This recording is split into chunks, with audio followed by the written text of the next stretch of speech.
Yes.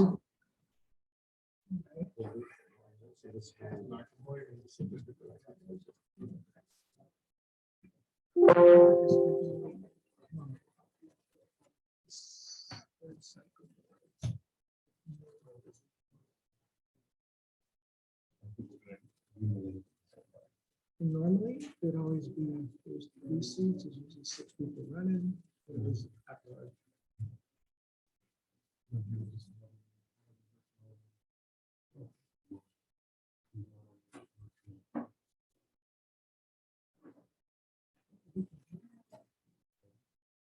No.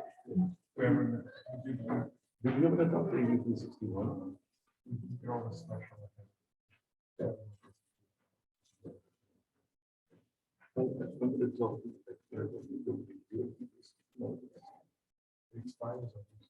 Oh, I know, well, the thing is, That's not important. yeah. But this is like the one that- and you just- So when it happens, on January 1st, you will be able to opt in and do it. But it won't be a special meeting. It's just, this council will have to adopt it. Yeah, but then there's a lot of weird restrictions. Yeah, you have to be on video, you have to be on audio all the time. You have to tell people. Yeah, well, yeah, but the thing is that it's also, you can't do it every day, but it's still a little bit more flexible if something comes up. Yeah. All right, now we have to coordinate weeks and. Three, 20%, more than 10% for the meetings in the year. Which we kind of preclude the 3%. So. Yeah. Yeah. The thing is, I think we have to realize that you can't be here on all the time. I'm surprised he didn't have the version. That was very simple, easy. That's why we do it. This is the government we're talking about. Because they're so afraid that we're gonna be doing stuff. A little bit of projection, I think. From their end.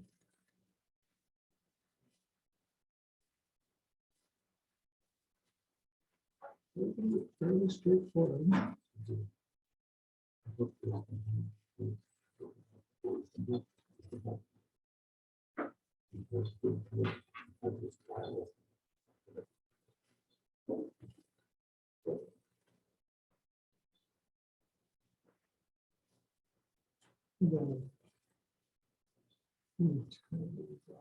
I just have one question. Pretty sure that.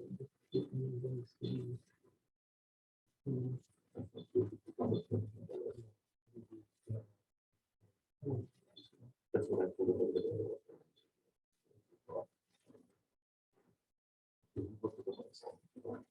Oh, okay. I just want to make sure that we have.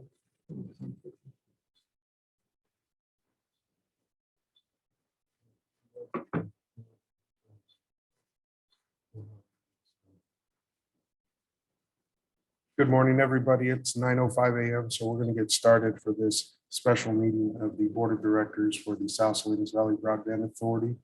We're going to go ahead and call to order, and I'll see if Mayor LaBar doesn't mind leading us in the pledge. Ready, begin. I pledge allegiance to the flag of the United States of America and to the republic for which it stands, one nation, under God, indivisible, with liberty and justice for all. Okay, we'll get a roll call, please. Present. Present.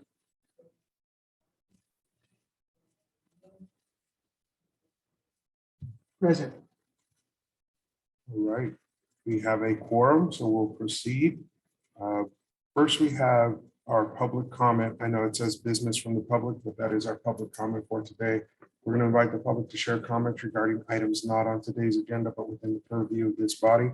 We ask folks to use the raise hand function *9 via landline in order to be recognized. Seeing nobody approaching the mic in the room and no hands going up via Zoom, we're going to go ahead and close public comment and proceed forward with our consent items. We have one item on consent, which is our draft minutes. Is there anybody from the public who wishes to pull our minutes from consent? Seeing no hands going up, we'll go ahead and bring it back. Is there any member of this body with questions, comments, or is there a motion? Motion to approve. Second. Got a motion and a second. Can we go ahead and get a roll call action? Don't need that. Everybody, everybody in support, please say aye. Aye. Any opposed? Hearing none, the motion carries. With that, we'll proceed into our regular agenda, beginning with item A, adoption of our revised South Salinas Valley Broadband Authority bylaws. Alexia? Hi, Supervisor Lopez and board. I apologize for not being able to attend in person. I am currently sick and didn't want to get anyone else sick. But as you recall, during the last meeting, we had Les go through the draft bylaws with the entire board. The board gave direction to incorporate the revisions that were shared with him. And this time we've come back with a set of revised bylaws that are included in the agenda packet. The board has until May 27th of next year, 2023, to approve these bylaws or a set of bylaws and establish a regular meeting time. And again, as you'll recall, during last meeting, everyone agreed that their preferred meeting schedule was the third Thursday of the first month of each quarter. And that is reflected in this set of revised bylaws. Great, thank you, Alexia. Is there anybody on this body who has questions regarding our bylaws? All right, hearing none, we'll take it out to the public. Any members of the public with questions regarding our bylaws? Item A. Seeing nobody in room and no hands going up, we'll go ahead and bring that back for a motion. Approval of the bylaws. I'll second. We have a motion and a second. All those in favor signify by saying aye. Aye. Any opposition? Motion carries. Local agency technical assistance application submissions update, shortest title ever. We'll go ahead and kick that to Barbara Hayes.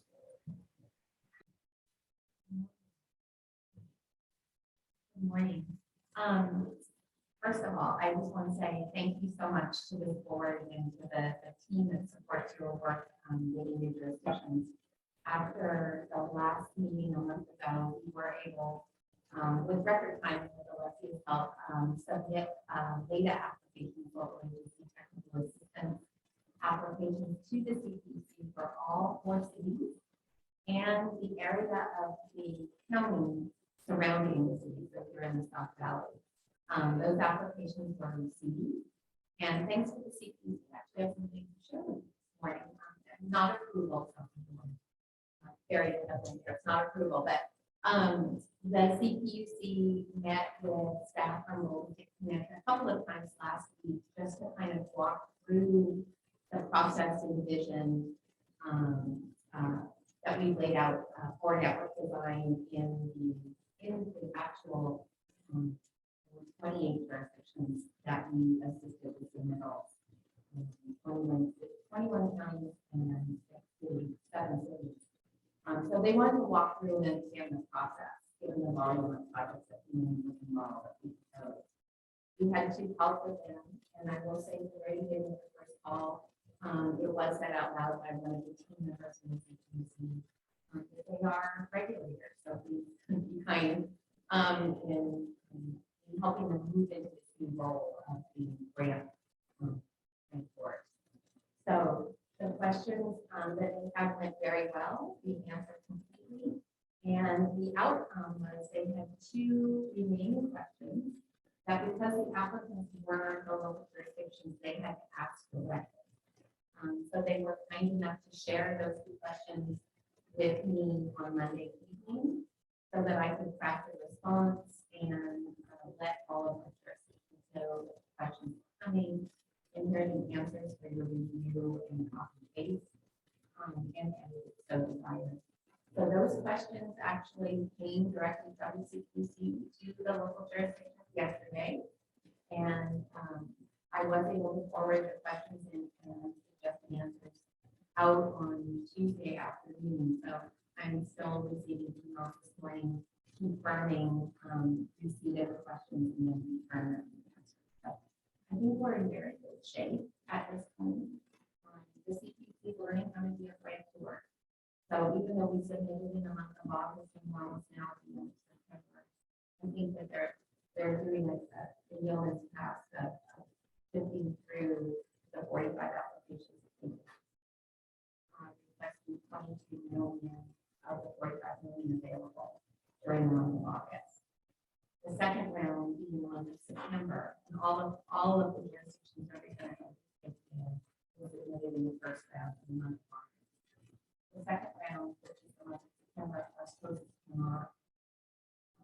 I know that there are, as of last evening, an additional $3 million worth of requests. All of them get probably another 5 or 6. So I think they'll probably be hard to know, but probably in the low 30 million.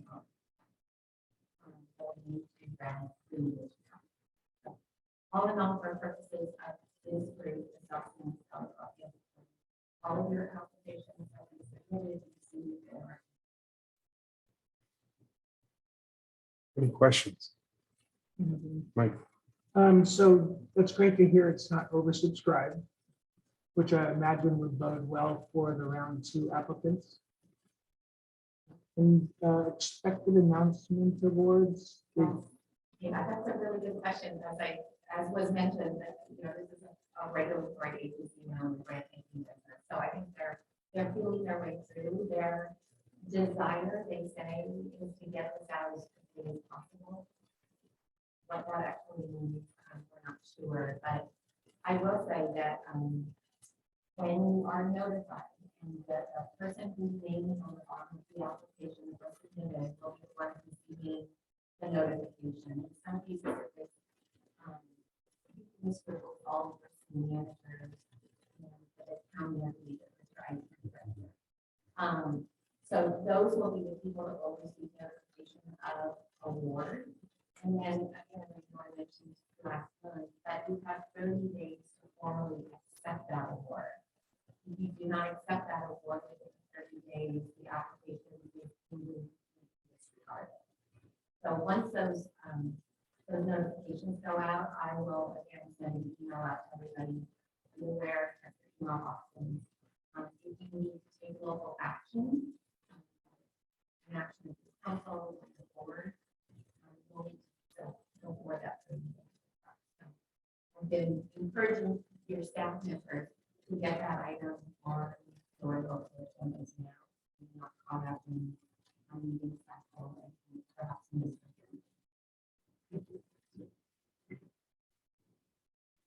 Great, we'll take this out to the public, see if there's any public questions on this item. We ask folks to use the raise hand function. See no hands going up, we'll close public comment and bring it back. This was just a verbal update, but thank you, Barbara, and I appreciate the scope. I know initially we were worried about everybody running in, and as Mike said, knowing it's not oversubscribed in the first tranche is a great position to be in, so thank you. Thank you. All right, next up, we have item C, which is to consider issuance of legal counsel request for proposal. Mr. Dobbins. For chair, board members, and Dr. Dobbins, city manager.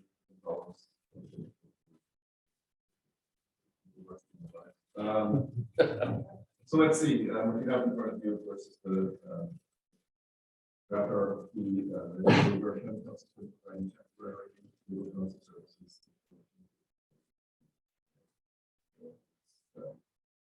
The GP needs to engage an attorney to provide the counsel services. Draft RFP from us. Similar to BPA. Modified it for these services. This RFP is going to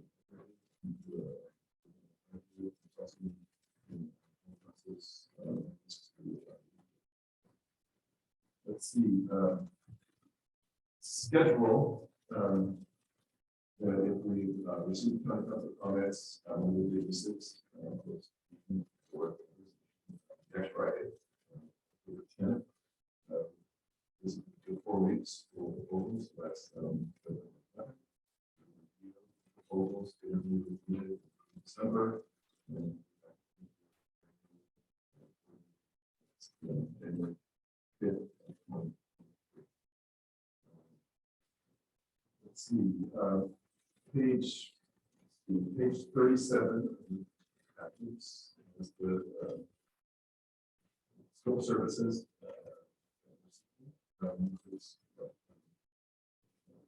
Attendance at your board meetings, providing legal advice.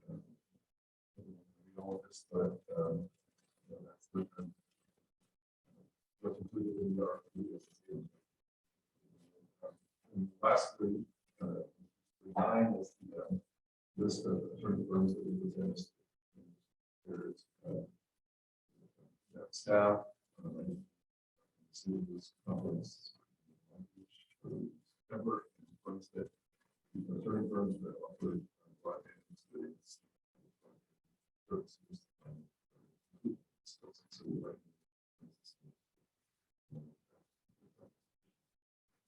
Thank you, Patrick. I know we have a few comments, so I'll open it up. Mayor? Yeah, I read through it, everything looks good, but our city uses Alshire and Winder. I'd like to add them to the list. I have not had the time to speak with them to see if they have broadband experience, but they've generally been able to tap into many specialized areas. So if I can add them to the list, I will send their contact information later today, if that's okay. And I'll send it to you. I'll send it to you, Patrick. Okay. Actually, I was going to make the same comment simply because we use them on the solid waste authority board. Yes, I'm sure Winder. Okay, seeing no other comments here, we'll go out to the public. Seeing nobody rushing the mic, no hands up via Zoom. What we'll do is bring it back, and I'm assuming what we're looking for today is approval to send this out pending county council review and allowing for minor edits that don't substantially change the content. Okay. We'll move. Second. With a motion and a second, all those in favor signify by saying aye. Aye. Any opposition? Motion carries. Thank you, Patrick.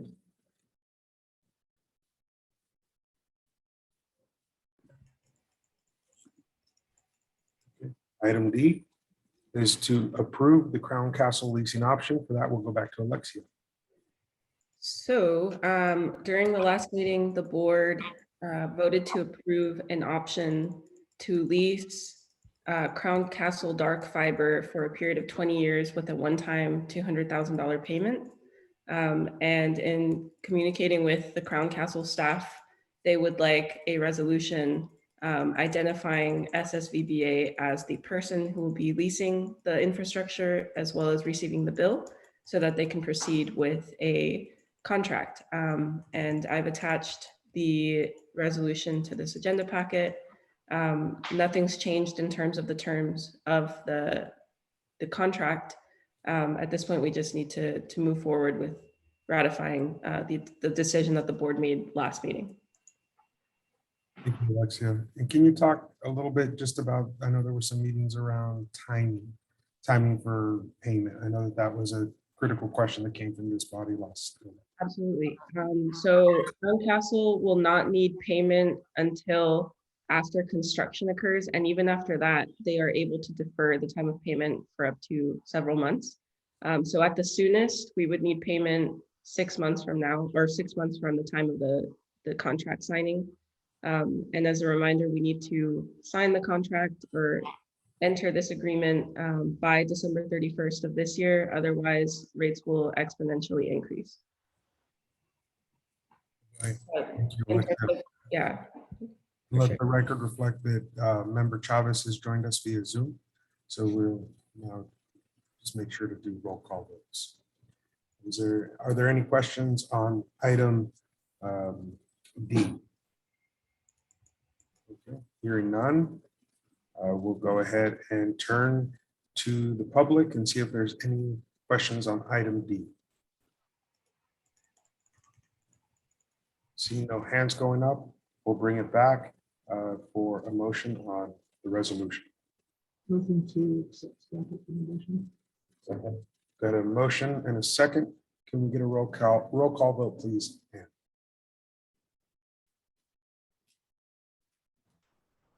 Board Member Labar, Aye. Board Member Chavez, Aye. Tipton, Aye. Chair Lopez. Aye, motion carries. Thank you. All right, now for the fun one. Item E, approval of the South Salinas Valley Broadband Authority logos. We'll go back to you for that, Alexia. Yeah, so this is a fun item. Our team at MBEP has an amazing marketing staff member, and she put together some draft logos for your review. And these will feed into any official marketing materials that we put together in the future, or the website that had been floated as a future item as well. So happy to get your input, and anything that you'd like from one that you'd like incorporated into another, and vice versa can be done. Can you throw the options up on the screen? Do you have the ability to do a screen share of page 43? Yes. Give me 1 second.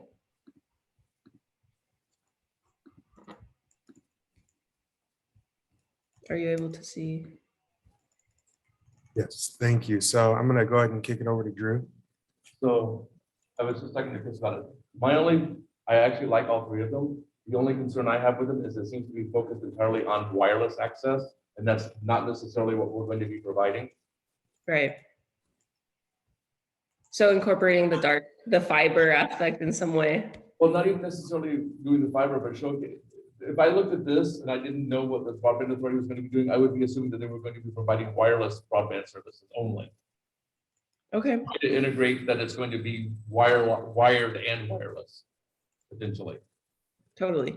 Do you have any ideas in terms of image, like the type of graphic that you'd like to see reflected on these? I'm thinking an Ethernet cable. Maybe, yeah, an Right. Ethernet cable might work. Okay, cool. And I'll chime in and say I like the blue ring on the outer, as in terms of the color palette. I do like the blue and yellow over the green and the lighter blue. Okay. Yeah. And then I'm the type that can nitpick. So my last comment will be those trees look like some sort of like a cypress or pine. Seeing as we're in the valley, I'd love to see an oak tree instead. Totally. Hills just to kind of reflect what's in our hills. Any thoughts, Mike? That was tough, the comments that Drew made, I don't. Yeah, I'm sorry. how you represent. Exactly. And that's But the other hard than thing. maybe you show different ways of people connecting. Like a Maybe. student. But then you get it really, yeah. Right. The thing is like, what I don't want them to come in is and look at this and go, oh, it's all going to be wireless. Because it's not. Maybe it'll actually could be some words. So in the center one where you have the fields. Maybe that's where you could describe like connect your home, your phone, connecting communities. I like connecting communities. Yeah. Those words, yeah. Board Member Chavez? I know you're on mute, but give you the floor. Any thoughts? There you go. Oh, sorry. So for me, I kind of like the second one, the option B, but again, kind of what some of the folks are saying here, some of the board members, I think those trees there don't really, they don't really project what our valley is. So, if we were to use something like that design and maybe use the slogan you guys are talking about, I think would work. Putting the oak tree on the right hand of the logo, instead of those four trees that are there. And then on the other side, instead of those four small trees, maybe putting some grapes or, doing something with that. And then at the end, I think the comment from the board members, as far as if you look at the second option at B and you see those lines of the fields coming down, at the end, if you were to make the connections there with the Ethernet, putting on each one of those, I think something like that then opens up the possibilities of using a logo like this that both shows the wireless function as well as when we're talking about broadband in general. So something like that, I think might work. Good calls. Yeah. All right, let's take it out to the public, see if there's any public input on this. Okay, I think we've given you some stuff to go back with, Alexia, some concepts maybe to bring us a round two at our next meeting. Is that okay? Absolutely. Thank you. We'll consider that direction given on this item. Thank you all for your input. At this time, we're going to jump over to our executive director's report. So we're going to move along the item in which we were going to have a presentation from Dr. Keith Taylor. He unfortunately was not able to attend this meeting, but we're hoping to have him attend the next meeting. Other items on our end, we'd like to remind you all that we're hosting our annual State of the Region on October 14th. That'll be taking place at CSUMB, and tickets are still on sale. We'd love to have each of you attend. Supervisor Lopez will be joining us on our broadband panel, so it'll be an exciting event overall. And then one last item on our end, I believe my colleague Alyssa Kroger is in the audience right now, and I'd just like to introduce her to you all. Alyssa is joining us as Director of Strategic Initiatives, Housing and Broadband. And so she'll be joining the work that we're doing in the broadband space as well. And aside from that, there are no other items that we'd like to share at this time. Thank you, Alexia. Any comments from members of the board? Just one really quickly. I just wanted to apologize to the board. I got stuck doing a meeting this morning at 8:30, and I completely forgot to head back to Greenfield after that. So I wanted to apologize about that. I did my regular routine, did my meeting at 8:30, and then took off to work in Salinas. So I just wanted to apologize. We're glad you're here. Drew had to step out at 9:25, so we would have been without quorum. So thank you. All right, then let's jump to Board of Directors reports. Any comments from members of the board? All right, none here. Well, actually, I'll just make one. I just want to express my appreciation to the CPUC. They recently, it sounds like they're starting a new tack where they're reaching out to local entities. So we had a meeting yesterday with Andrew, who's becoming our liaison. But I found that very encouraging because, especially going through this process, having a good partnership will be absolutely crucial in bringing the best product for our residents. I agree. Thank you, Mayor. All right, then we are at future agenda items. So we'll move that item that you say an A&R item to a future agenda, as well as our website and logos. I think we've got a few items to go on for the next one, and hopefully at that point we're talking about the implementation of those later funds and how that will progress. So it looks like we should have a good agenda up next, but we've arrived at adjournment. And so with that, thank you all for your time this morning, and we'll see you soon. All right, thank you guys. Thanks, Alejandro. Thanks, everyone.